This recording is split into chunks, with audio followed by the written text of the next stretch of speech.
नमस्कार दर्शकों, मैं हूं आचार्य मयंक शर्मा। दर्शकों, कैसा रहेगा अक्टूबर का महीना आपके लिए, ये आज हम आपको बताएंगे। और साथ ही साथ ये महीना आपके वैवाहिक जीवन के लिए कैसा रहेगा, काम कारोबार आपका कैसा रहेगा, सबसे इंपॉर्टेंट आपका स्वास्थ्य कैसा रहेगा। क्योंकि अगर स्वास्थ्य अच्छा होगा तो तभी आप अपने जीवन के सभी कार्य अच्छे तरीके से कर पाएंगे। कितना धन लाभ इस महीने आपको मिलने वाला है, ये भी मैं आपको बताऊंगा मासिक राशिफल में। साथ ही साथ भाग्य प्रतिशत क्या कहता है, इसकी जानकारी मिलेगी। और कैसे रहेगी आपकी लव लाइफ, मैरिड लाइफ, क्या आपके विवाह के योग बनते हुए नजर आ रहे हैं, क्या रिश्तों में कोई तल्खी आ सकती है, क्या कुछ उपाय करने चाहिए और क्या मेरी विशेष सलाह, ये सभी जानकारी मासिक राशिफल में आपको मिलने वाली है। साथ ही साथ दर्शकों, यहाँ पर कुछ राशियों को थोड़ा सावधान भी रहना पड़ेगा, क्योंकि सूर्य और केतु की युति आने वाले 15 दिन तक चलेगी। इन राशियों को सावधान रहना पड़ेगा और क्या उपाय होंगे, पूरी जानकारी जरूर देखिए अक्टूबर माह के मासिक राशिफल में।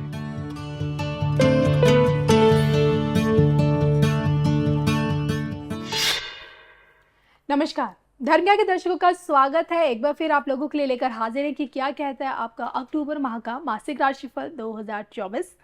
साथ में मौजूद हैं आचार्य मयंक शर्मा जी। मयंक जी, स्वागत है आपका। धन्यवाद कविता जी। सभी दर्शकों को सादर नमस्कार।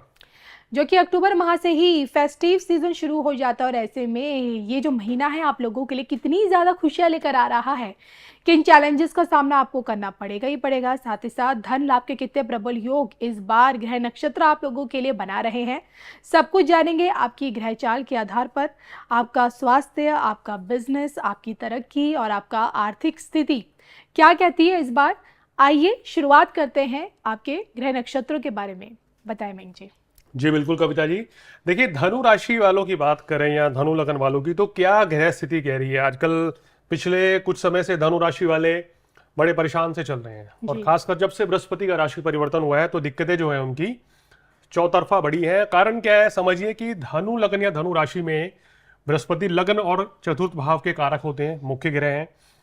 अगर जब भी गुरु छठे, 8वें या 12वें भाव में रहेंगे तो परेशानियां बढ़ती हैं। अभी ग्रह स्थिति पर नजर डालते हैं। वर्तमान में धनु राशि में कोई ग्रह नहीं है और मकर राशि में भी कोई ग्रह नहीं है। शनि देव जो है यहाँ पर बैठे हैं वक्री अवस्था में, तो ये अभी 15 नवंबर तक वक्री रहेंगे। हालांकि ये गोचर आपके लिए अच्छा है।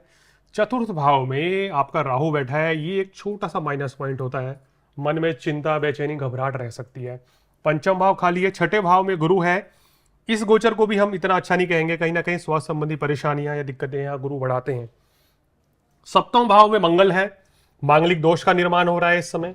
अष्टम भाव खाली, नवम भाव में चंद्रमा रहेंगे और दशम भाव में देखिए सूर्य, बुध और केतु की युति है। ये एक ऐसी युति है जो कि आपको शुभ और अशुभ परिणाम दोनों देती है। क्योंकि सूर्य केतु का ये जो ग्रहण दोष होता है ये अशुभ है, लेकिन क्योंकि बुध भी साथ में रहेंगे माह की शुरुआत में सूर्य के साथ, तो ये कहीं ना कहीं शुभ फल भी देंगे। क्या सावधानियां रखनी होगी आगे विस्तार से बताऊंगा। लाभ स्थान में शुक्र है, ये एक बहुत बड़ा प्लस पॉइंट है। ये आपको संपूर्ण माह जो है लाभ देता हुआ नजर आ रहा है। इस महीने का समीकरण ये कह रहा है कि ये महीना आपके लिए अगर देखा जाए, चंद्र और सूर्य की स्थिति बहुत अच्छी है, महीना काफी अच्छा रहेगा, लेकिन कुछ सावधानियां भी बरतनी होंगी। बिल्कुल, तो आइए विस्तार से अब हम आगे जानेंगे और बात करेंगे हम आपके स्वास्थ्य की। देखिए, इस महीने स्वास्थ्य के दृष्टिकोण से देखें तो जिन लोगों को कोलेस्ट्रॉल या बीपी की समस्या है, हृदय संबंधी बीमारियां हैं, तो उनको थोड़ा सा सावधान रहना पड़ेगा। और जिनको शुगर की समस्या है तो शुगर लेवल थोड़ा बढ़ भी सकता है, तो थोड़ा सा सावधानी रखनी होगी। सप्तम भाव में मंगल भी है, तो ये महीना स्वास्थ्य के दृष्टिकोण से थोड़ा संभल कर चलने का रहेगा। खासकर अगर बात करें तो आपका 17 अक्टूबर तक ये समय आपको संभाल कर चलना है, उसके बाद धीरे धीरे स्वास्थ्य में सुधार हो जाएगा। चलिए, ये तो आपने सेहत के बारे में बताया। आगे बढ़ते हुए स्टूडेंट्स के बारे में जानना चाहूंगी कि उनके लिए ये जो समय है उनके स्टडीज के पॉइंट ऑफ व्यू से कैसा रहेगा, छात्र छात्राओं के लिए। देखिए कविता जी, स्टूडेंट्स के लिए समय जो है ये थोड़ा सा मिला जुला है। अब देखिए, शुक्र की दृष्टि या पंचम भाव पे पड़ रही है। शुक्र कहाँ पढ़ाई करने देता है, तो इसलिए ध्यान जो है इस समय वो आपका पढ़ाई लिखाई से हटकर घूमने फिरने, मौज मस्ती में रहेगा। और बुध जो है हालांकि उच्च के अभी बैठे हैं, पर केतु के साथ भी हैं। चंद्रमा की स्थिति बहुत अच्छी है, गुरु छठे भाव में है। तो मेरी सलाह यह है कि जो कुछ भी तैयारी कर रहे हैं आप उसमें थोड़ा गंभीरता के साथ तैयारी करें, लापरवाही मत करें बिल्कुल भी पढ़ाई के मामले में। चलिए, इसी के साथ अब आप आपकी पर्सनल लाइफ में भी हम दिलचस्पी ले लेते हैं। ये जान लेंगे कि ये जो महीना है आपके रिश्तों के लिए कितनी खुशियाँ लेकर आ रहा है, कितनी मिठास लेकर आ रहा है, या फिर मानसिक तनाव आपको देकर जाएगा। देखिए, रिश्तों की बात करें तो मंगल जो है सप्तम भाव में, ये वैवाहिक सुख में पूरी कमी कर देता है, क्योंकि यहाँ मंगल शत्रु राशि में है, मांगलिक दोष का निर्माण हो रहा है। जी। और देखिए, इसके ऊपर राहु का और केतु का केंद्रीय प्रभाव भी पड़ रहा है, तो जिसके चलते आपको क्या करना है, इस समय जिम्मेदारियां बहुत ज़्यादा बढ़ सकती हैं, ऑफिस में भी और एज वेल एज आपके घर पर भी। तो आपको अपनी वाणी पर संयम रखना है, जीवन साथी के साथ किसी भी तरह के मनमुटाव से बचना है, कोई क्लैश नहीं होना चाहिए आप दोनों के बीच में। अगर कभी स्थितियां खराब होती हैं तो उसको संभालने का प्रयास करना चाहिए। जी। प्रेम संबंध आपके बहुत बढ़िया रहेंगे, क्योंकि शुक्र की सीधी दृष्टि पंचम भाव पर है, तो लव रिलेशनशिप बहुत अच्छी है। फ्रेंडशिप, मित्रता, नए नए मित्र बनेंगे, वो आपके भाग्योदय का कारक बन सकते हैं। तो इसलिए मित्रता, लव रिलेशनशिप यहाँ बहुत बढ़िया रहेगी वैवाहिक सुख के मुकाबले। चलिए, अब तक देखिए मयंक, जिससे हमने आपकी सेहत के बारे में, आपके रिश्तों के बारे में और स्टूडेंट्स के बारे में भी हमने उनके भविष्य को लेकर जान लिया है।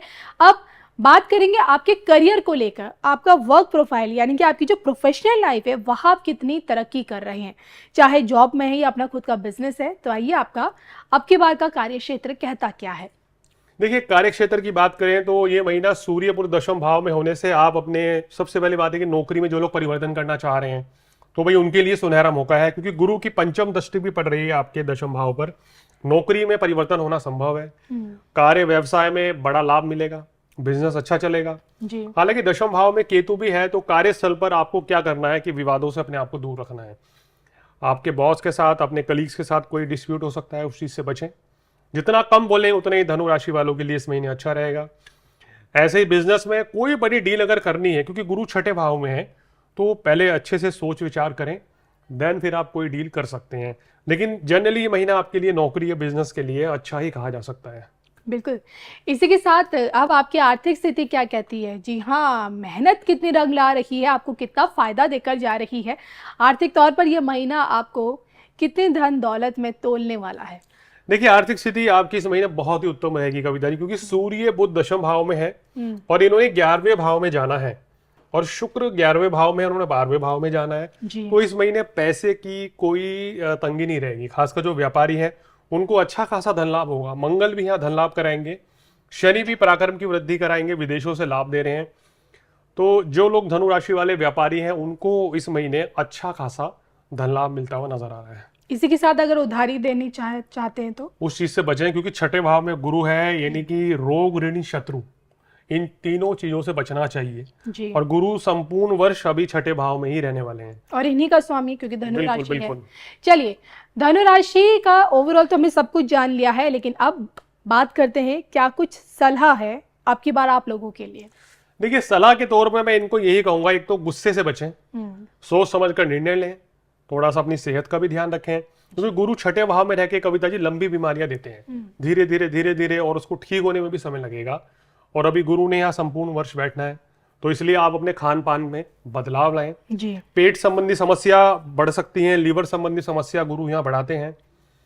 और अगर बात करें, अक्टूबर में मंगल का भी राशि परिवर्तन होगा, 20 अक्टूबर के बाद मंगल नीच के होंगे, तो भी आपको अपनी सेहत का ध्यान रखना चाहिए। दूसरा यह कि किसी को पैसा उधार देने से बचें और रिश्तों में मधुरता लाने का प्रयास करें। और इसी के साथ भाग्य प्रतिशत काफी अच्छा दिखाई दे रहा है, क्योंकि सूर्य चंद्रमा की सिद्धि के कारण 90% भाग्य आपका रहने वाला है।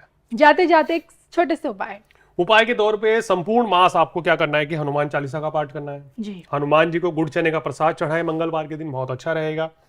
हल्दी या केसर का टीका माथे पर या छाती पर लगाएं, जो आपके लिए शुभ फलदायी साबित होंगे। चलिए, तो हमेशा की तरह मेरे साथ है मयंक जी, जिनसे हमने आप लोगों के आने वाले कल के बारे में जाना, और उम्मीद करूंगी कि आपको ये वीडियो ज़रूर पसंद आएगा। और इसी के साथ अगर आप अपनी तरफ से कोई सजेशन देना चाहते हैं तो कमेंट बॉक्स में जाकर दे सकते हैं, और कुछ भी जानना है, पूछना है, किसी भी दुविधा में है, उसके समाधान के लिए करना कुछ नहीं है, बस स्क्रीन पर दिख रहे इस नंबर के जरिए मयंक शर्मा जी से सीधा संपर्क कीजिएगा। तब तक के लिए नमस्कार।